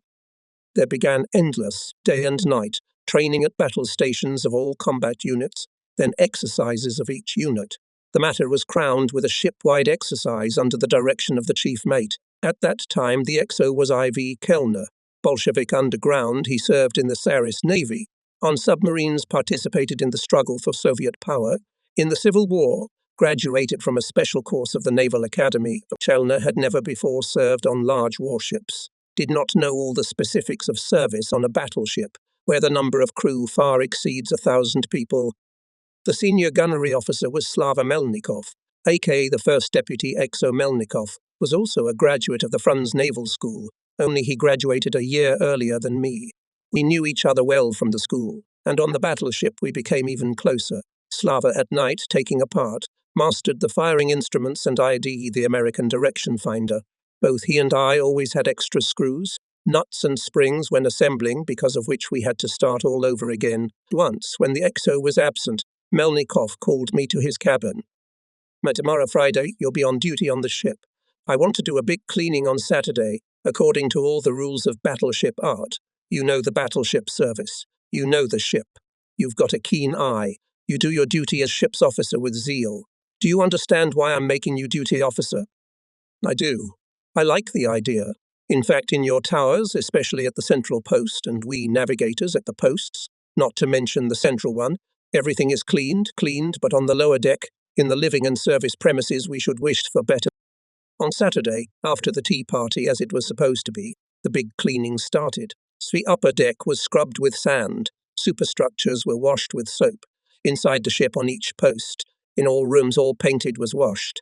Metal was scrubbed. About 11.0 commanders, heads of compartments, reported on the end of cleaning. I went with a flashlight, examined every nook, every crevice. I report to Melnikov that the cleaning is over. "Good," says the deputy XO with satisfaction. "Let's go and check." The 2 of us walk along the lower deck, enter the living quarters, service rooms. Melnikov checks meticulously, opens even the lockers. Comrade on duty looks. There is dirt in the corners under the gangway. It is possible to sign on the dining table. Order the superintendent to repeat the cleaning. If I notice dirt again, I won't fire anyone to Leningrad. Here's the communal deck, the most spacious place on the ship. I'm calm. There are no tricky nooks and crannies in it. And suddenly, "You call this cleaning? Look here." Melnikov points to the space between the boiler shrouds, not covered with a sheet, back at the factory. This hole from the deck is almost 1.5 meters high. I come up, shine my flashlight. Indeed, garbage left by the workers. "You don't check well, comrade on duty." Melnikov scolds me seriously in the presence of the commander, the head of the compartment, and other commanders. Order to repeat the inspection. Not a single person will not be dismissed to shore until everything is not brought to the proper for the battleship look. And so on all over the ship. Dinner was delayed. No one in the wardroom but the mechanics. Everyone went to their duties without a command. At last all the faults of the fitting out were corrected. Dinner was delayed by half an hour. Housekeepers, the ship's intelligentsia, who cleaned up their cabin badly, were not dismissed to Leningrad. After that, there was only talk about cleaning all day long on the tank. Some of them said that the senior gunner was being rampant in vain, others, and there were more and more of them, approved of Melnikov's actions. I was, of course, offended that I had to pay for the sins of the storeroom which I had received so publicly from the deputy XO, but what can you do? I felt that I was also to blame. Melnikov was an excellent comrade, a highly educated sailor artillerist. True, sometimes coming out of the meridian, he could peso as well, but no one could take offence at him for a long time. He was a just man. Battleship's artillerymen were at their best. Their father Melnikov enjoyed unquestionable authority. Marat in the fleet was distinguished by its artillery achievements, won fleet prizes. After the commander ordered me to deal with mobilization documents as well, I was left alone in the cabin, as there was no other place to work with such documents. There was little consolation in this. Living together, there was at least someone to talk to. And now the only interlocutor is the telephone. Standing in Kronstadt, you can talk to Leningrad, to Lugaguba, to Krasnaya Gorka, even to the brig. One of the days, or rather evenings, during the anchorage in Lushkaya Guba, I was working on the next roll of our quadrille on the Seskarsky player. There was a small exercise. We shot, we were shot at, we were attacked, we dodged, and all this on the Seskarsky patch. In order to understand what, when and how the enemy did, what and how we answered him, we had to make tracing from the map in the course of actions. Old courses were erased to see the one we were following. The poor map lost its face from the rubber band, and in other places it shone with splotches. The norms of consumption of maps of this area were exceeded long ago, and each new copy had to be snatched from hydrographers with a fight. I am sitting, sorting out, making report tracing according to all rules of navigational art, depicting the course angles of attack, maneuvering and firing of both sides. I work with multicolored ink to make the picture more visible. Usually our report documents on the navigational part were the basis of documents compiled by the division and fleet headquarters for passing. We did not want to lose our marks, and it meant that the junior navigator had to work hard. Suddenly the door opened without knocking and Dmitry Polyakov entered. Are you still working? What kilometre of tracing paper are you finishing? Take a break, dear worker, take a break. He smiles kindly as always, his eyes full of slyness. Well done for coming in. I was glad. And I came to see you, Volodya, on business. Dima became serious at once. Really? What business? They say that you've been pecking your nose on watch. Will you tell me what's the reason? The reason is simple. I want to sleep every day, but I can't. Don't think I'm complaining. Not at all. Life is surprisingly interesting. I want to do as much useful work as possible. Listen, Volodya, how many workloads do you have?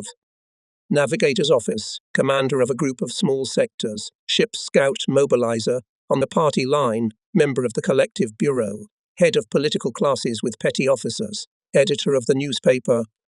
How does Romanovsky see it? Gendarmovsky demands that during my official time I should be engaged in service, navigational affairs. As a specialist and a senior officer, he's right. That's why I don't get enough sleep. Dima left. We talked and it seemed to be easier to feel better. Now let's get to work. There's no waiting for calcs and the newspaper too. From that time on, our nicest ship's doctor began to take an interest in my health. Feeling that such a subject was not to my liking, one day when he and I were alone in the cabin saloon, he angrily said to, "So you know, when I see fit, I'll just send you away to the resort. That's it, and Vasiliev and Kamensky and anyone else, and Dimochka Polyakov himself. Is he working less than me? No less. So the resort can wait." 'Tis every day while anchored, the helmsman practised throwing the handlot, holding between the fingers of the tiller, with all your might, spin the weight in the vertical plane parallel to the board, release the tiller, and the job is done. The lot flew, carrying away the lot line with markings on meters or feet. However, not everyone managed this operation well. After all, the lead weight of the hand lot weighed more than 1 kilogram. They trained hard, and in the fall at the competitions the indicators of helmsmen in throwing the lot, in the speed of manufacturing to the action of the mechanical lot Thompson, were the best in the fleet, such as Simeon threw the lot far beyond 70 meters. Several times a week there were trainings on, controlling the rudder from various posts, central, navigational, aft fighting deckhouse, aft navigational tiller compartment. As a rule, The switches on the switchboard were made by Galonnikov. He also indicated with an electrosensor on which side to put the rudder. Actually, he was the chief conductor and trainer. Galonnikov is a remarkable and authoritative person. He served on the ship for more than 10 years. Class steersman in any conditions leads the ship as on a string. His character and calmness can be envied.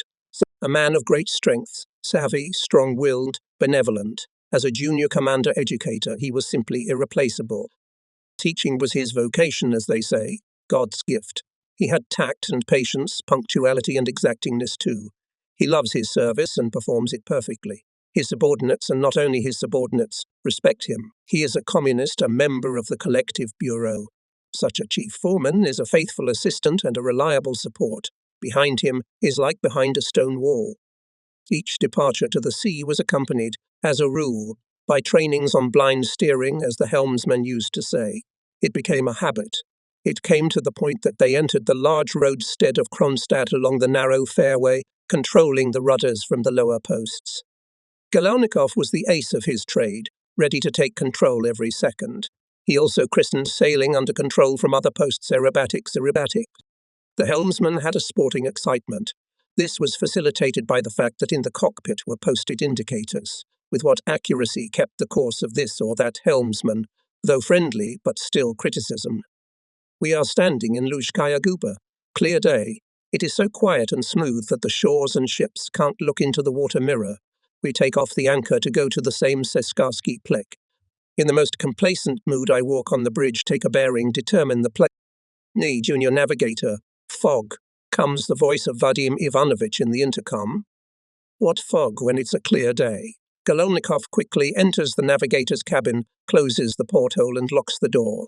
I'm left alone with the ticking, clicking and buzzing instruments, from the consciousness that the battleship goes crooked fairway, having a 10-meter draft, at which the slightest mistake threatens to land on one of the many cans. I became hot, and junior navigator, soon turn. Comes the calm voice of the commander. 9 minutes and 45 seconds. Not even half a minute passed. The same question again, and it went on until we got out in the clear.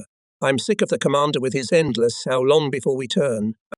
At every departure, if visibility on the sea was decent, he would sigh. Junior navigator fog. I was indescribably angry at the commander, thinking that he was picking on me. But one day, when the next junior navigator fog, 'twas over, Ivanov, entering the deckhouse in the most benevolent tone, smiling, said, "You're doing quite well. I'm glad of your success." I stood disarmed, confused, not knowing what to say. Well done firing anti-mine caliber. Artillerymen are birthday boys. And everyone's in a good mood. Following the Luga, we are approaching the Kopor Bay. Having settled down at the direction finder, with pleasure I smoke a pipe. And suddenly, junior navigator fog. I managed to take 3 bearing, and, having snuck into the navigator's cabin, I quickly put them on the map and determine the place of the ship, and only then it comes to my consciousness. The battleship must be conducted by a cunningly shaped, as we called it, fairway, bypassing all sorts of underwater dangers. Acquaintance with any of them threatened the heaviest accident. Not only that, but in front of the whole fleet we had to put the Marat in the most accurate way on its anchor place. Usually for this purpose, we used specially installed sash marks on the shore. Now everything had to be done blindly, and though I had already got used to junior navigator fog, and gradually gained some confidence in driving by calculation, this task was not an easy one. Junior navigator, what course to the first buoy? 197, halfway. I can see from the instruments that the ship is on course. 17¼ minutes to turn. I shout, without waiting for a request, into the intercom on the bridge. We're on a new course. Buoy on the left, half a cable. 3 minutes before the second buoy to report. Commander orders. See, the required time has passed. I report. I look at the repeater and see the ship has rolled sharply to the left. Navigator's office. Buoy directly on the bow. Coordinate to the left. Lie down on the recommended course.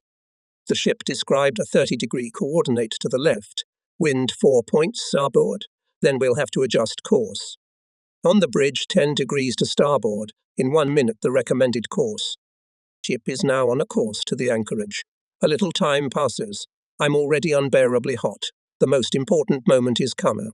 It is necessary to get to the anchorage point. Golownikov is on the helm. Everything is safe here. To my friend Lag, don't let me down. All hope is in you. Jabrasian navigator, slow down. What course to the anchorage? Asks the commander in a completely calm voice. 3 cables away to warn. The course is the same. Helmswoman, we gave the smallest turn. I see by the lag. I answer as calmly as possible, though all tense and my heart beats faster. And soon I report. On the bridge 3 cables left. Junior navigator, what course? The same. It's time to stop. Navigator's office, stop running. Engines to the rear. Report every quarter cable. On the bridge, stay on the intercom. 1.5 cables to go. 1 cable, 3 quarters. Time to back off. Half. Reverse. 1 quarter. Period. 5 to 7 seconds later, the anchor chain rattled. We're anchored. I must be burning up. Junior navigator, no fog. Congratulations on your arrival. Opening the door of the navigator's cabin, says a satisfied, smiling Vadim Ivanovich. And how could I be angry with such a commander? This is the best commander in the entire Baltic fleet. Such thoughts whirled through my head. Let's see, come out on the bridge. Make up your minds. 3 depths on the fair lead. I hurried to the bridge to determine the place by 2 horizontal angles in the most accurate way. Golownikov entered the deckhouse. I can feel that he's worried too. How did the place turn out? Now we'll draw. Look, we've swung over the transom by 20 meters. After dinner, all the friends, Polyakov, Vasiliev, Slizskoy, Kamensky, gathered in the cabin as if by conspiracy. When everyone was already assembled, the door opened and Kolobok rolled in L. That was the name of the ship's chemist Korolev, my schoolmate. Nice. 1 at a time, Dima commanded in a loud whisper. Let's congratulate you on your arrival at the point. Chorus quietly chanted by all. You think we don't realize how hard it's been for you? You think we weren't worried about you? Yes, we did. Well, you did not fail, our cohort did not disgrace. We won't pump you, the ceiling doesn't allow us, but we'll squeeze you, concludes Polyakov. On the occasion of safe arrival to the point there was an evening tea. The messengers set the table decorated with everyone's favourite kopshenka and halva. A young men's tea feast was held. Jokes and laughter did not cease until bedtime. On alarm, the navigator's place, in the central navigator's post, where, having dived into the round neck of the hatch, you fly down the vertical gangway 18 meters, barely holding on to the handrails with your hands. At this post, in fact, and navigational and combat laying for the enemy, data course angle and distance, are automatically transmitted from the neighbouring central artillery post. A marvel of technology of that time. Our post is good, but after half an hour from high, about in 45 degrees, temperature sweat pours from you in streams. Ship exercises last for hours on the move, and for hours we work at our central post. Our assistants are instruments. What they say, the junior navigator depicts on the map. It's good if you have time to take a few bearing on the alarm. Having put them on the map, you get the very stove, from which goes the whole navigator's dance, ending with the alarm. Then, having written down the calculated place, you rush to the bridge to compare it with the place, determined by your own navigational method, and to evaluate the accuracy of calculation. At first, all this brought noticeable grief. Then, when I learned to take into account the angular speed, turns, the position of the rudder in this case, the size of the diameter of the circulation depending on the course and wind, when I made various templates, helping to take into account all the factors, the matter went better, and often established depending on the range of navigation standards overlapped. In proportion to this, confidence was gained and professional skill was polished. Probably at least 1/3 of the campaign time was spent at the central post. Track calculation on the navigator's watch, calculation at the central post. Counting all around, of course, I did not want to be lagging behind, to pass before my chief. Once we were returning from a fleet campaign in the Middle Baltic, under the flag of the fleet commander MVV Viktorov. Already in the throat of the Gulf of Finland, the weather began to deteriorate, and on the meridian of Revel there was an impenetrable fog of such density that at night, when we passed Gogland, the commander, in order to avoid violation of territorial waters by the ships, ordered all of us to anchor and show our place. In the navigator's deckhouse, there were 3 of us navigators, flagship of the fleet VVP Novitsky and 2 ships. P. Novitsky and 2 ships. 3 navigators, 3 different places in the numbering. Divergence between places. A few cable meters. Nowitzki came to our map, on which Romanovsky's place and mine did not converge. He looked at it and said nothing. We spent the night on the bridge, all awake, waiting for the moment when it will be possible to determine the exact location of the battleship. All the ships are on watch in the marching mode. Machines are warmed up. Each ship is ready for immediate shooting from anchor. It is the 5th hour of the morning. Fog from the breeze, slightly lifted, became visible hull October Revolution and the hull of 2 destroyers. Nowitzki and Romanovsky went to the bridge. In about 40 minutes the Rothschild lighthouse appeared. 3 by vertical angle and bearing determine the place. We repeat the determination by distance taken by rangefinder and our surveyed locations are virtually identical. Mine is the closest to the surveyed one. Apparently, hours of training in calculus have not gone to waste. Not bad, very good, says Nowitzki, addressing me. You can be promoted. I feel extremely awkward. I can see how what Nowitzki said was not to Romanovsky's liking. Nowitzki and Romanovsky were both excellent specialists in their field, and it's all the more annoying that they didn't always find common ground, and it all started with nothing. At Nowitzki's suggestion, a small cabin, a combat direction finding station, was equipped on the foremast, above the signal bridge. It was inactive because, except for cables, there was nothing in it, as there was no combat direction finder in it. During one of the campaigns, Nowitzki expressed the idea of automatic transmission of bearing to the central post in the form of a light line. The campaign was over. Everyone forgot about the direction finder, except Romanovsky. For 2 weeks, Andrian Adamovich was drawing something, working hard with a logarithmic ruler. He was fluent in English, well-versed in mathematics, had a great design mind. Nowitzki's idea began to materialize. From drawings we moved to the material design. Navigational electricians, ship's workshop started working. In this case, interested, took part senior mechanic Zanuck. A month or 2 later, the direction finder, created by his own efforts, and the whole scheme worked. And in another 10 days everything was brought to a working condition. Nowitzki was somewhat hurt that his idea had been carried out without consulting him, and the simplicity in the relationship between these 2 interesting people disappeared. Today is the prize firing of the main caliber. The artillerymen have been preparing for it, sparing no effort. Commander's guides practiced for hours on Krylov's device, which swings the target in 2 dimensions, up and down, right and left. The rangefinders both day and night, at anchor and at sea, systematically conducted drills and exercises. Our neighbour, the Central Artillery Post, also conducted more than 100 drills and exercises. The whole crew, in the name of the main thing, artillery combat, worked the whole summer campaign, spared no effort. All course firing was carried out with a high score, and finally came the hour of examination, prize firing for the Fleet Championship. Party, Komsomol and formation meetings were held on the battleship. Everything and everyone mobilized for the shooting. As went to sea. The crew, from the commander to any Red Fleet, became greyer. Not even tank. The bells of the loud battle rang. The horn players played, announcing the battle alarm. Everyone on the upper deck was blown away. Keeping in mind the 3 bearing taken, I rolled to my central post, instantly laid a bearing. We're in position. Report. Nitya Central, navigators to the battle is made. At the post, the silence is broken only by the discordant chatter of devices. We can hear the characteristic clicking of sensors from the command millimeter post. So the target is caught. The helmsman enters data into a special table every minute. I put them on the map. The combat laying has begun. Well done, rangefinders. Caught the target at the limit of visibility. 2 minutes passed. A howler sounded. The ship shuddered from the salvo. What a Melnikov. He opened fire also at the limit of firing practical shells. Well done, Slava. A few deafening salvos, the ship's hull shuddering from them, and silence, and then the alarm goes off.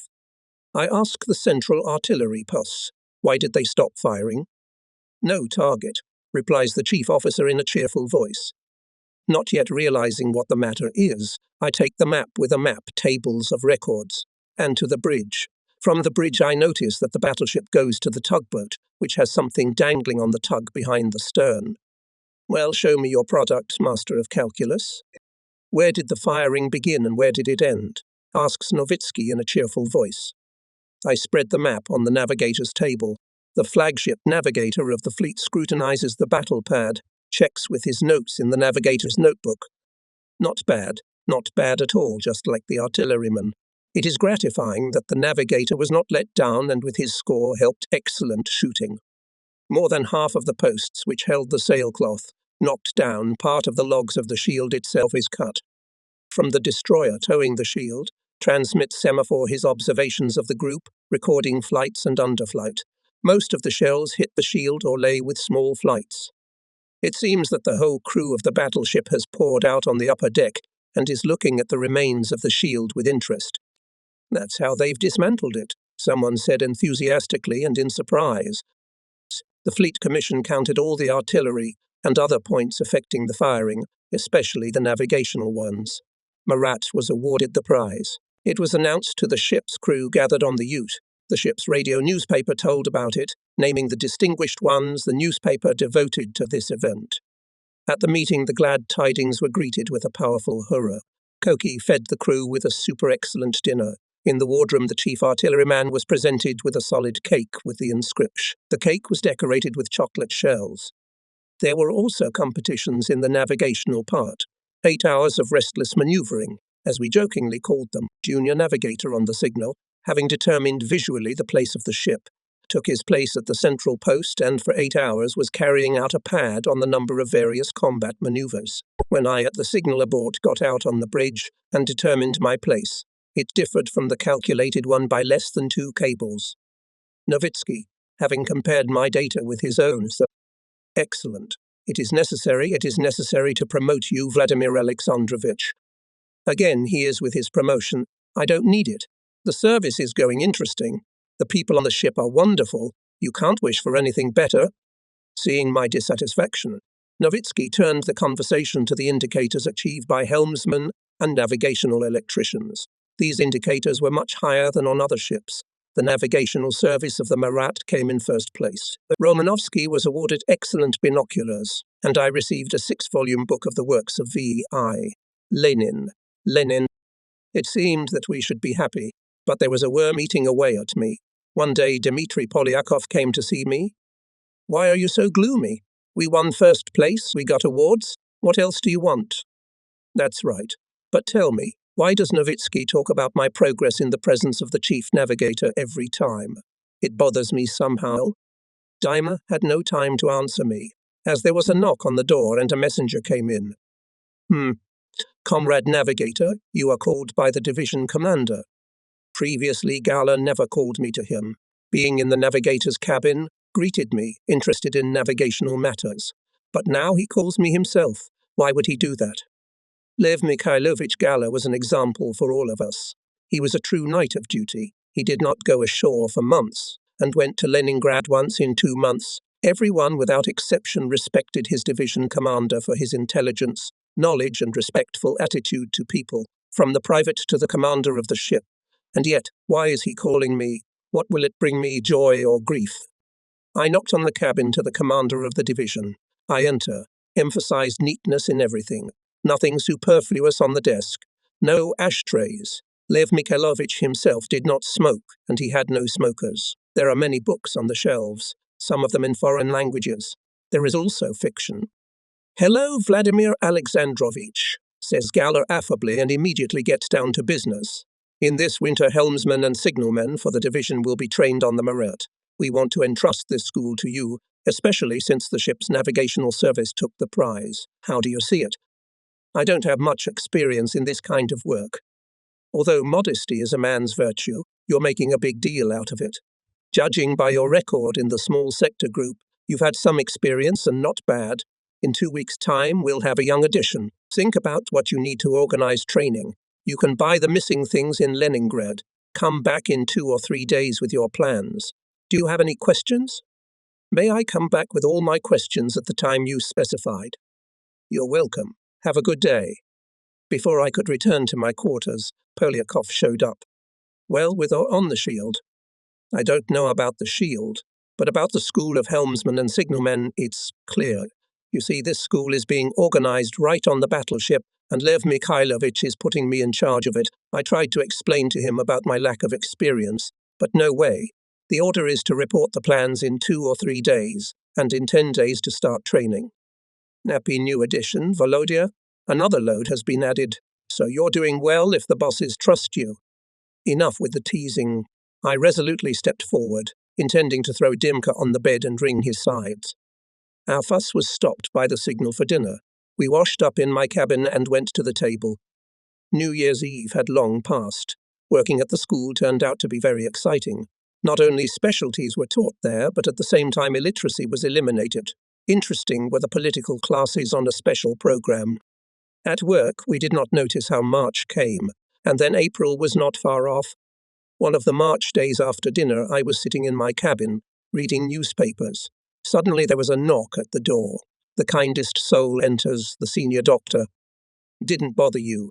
Last time, I remember, I promised to send him to the sanatorium as soon as I saw that the navigator editor had reached the point. My word is firm. Here are 2 vouchers. From surprise, I was confused. The care of our ship doctor touched me extremely. Neither my wife nor I have ever been to any resorts before. Thank you for your concern, but I must consult with my better half. That's right. Consult, but not for long. From my cabin, I called Leningrad to Skux, where my wife worked. We thought, guessed, and decided to take a chance. When else will we have to visit Yalta Sanatorium? And 2 hours later, there was a phone call. Not you, Comrade Andreev.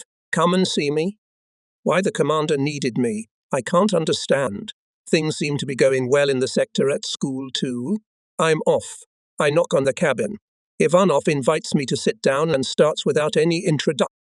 You've been serving us well, Comrade Andreev. We are sorry to part with you, but you are assigned to the Far East. The situation there now is tense. There are armed conflicts with the Chinese. The Japanese do not stop their provocations on our Far Eastern borders, which must be strengthened in every possible way and quickly. You will hand over your navigational duties to the 2nd Junior Navigator. I handed over to the commander all the documents on mobilization and military intelligence. I also handed over my duties.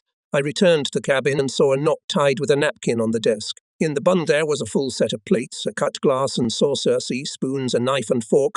It's the messengers seeing off the Junior Navigator. Nobody taught them, nobody ordered them. They did it out of the kindness of their hearts. There was something to get excited about. Before I could remember, my friends came running. Where, to what position? Brothers, I don't know anything myself. I was ordered to report tomorrow morning to the electromine school, to the head of the echelon. I said goodbye to the helmsmen and navigators. I gave them my award, a 6-volume book of VI. Lenin. I gave away everything I could as souvenirs. With the closest friends, we walked till dawn. The messengers gave the navigator his favourite tea for the last time. Having firmly shaken hands with his friends, he took a suitcase with some luggage and a gift from the Vestas and went to the upper deck. Now, in a few seconds, I'll take the last steps and farewell my native Marat. It is sad, oh how sad to part with the ship, with comrades, with whom I lived and worked so well. I said goodbye to the watch commander, Vasily Kondratyev. Don't forget us, Volodya. Write us how it is in the east. One last firm handshake, and I'm on my way to the gangway. A panting Golownikov rises on the stern gangway from the shore. Let's take the suitcase. I'll see you off. We reached the electric mine school in eloquent male silence. Then they hugged each other. Never nice life. 7 feet under the keel. Golownikov turned and, slouching a little, quickly went to the ship. Having opened the wicket of the massive gate, I stepped into the unknown,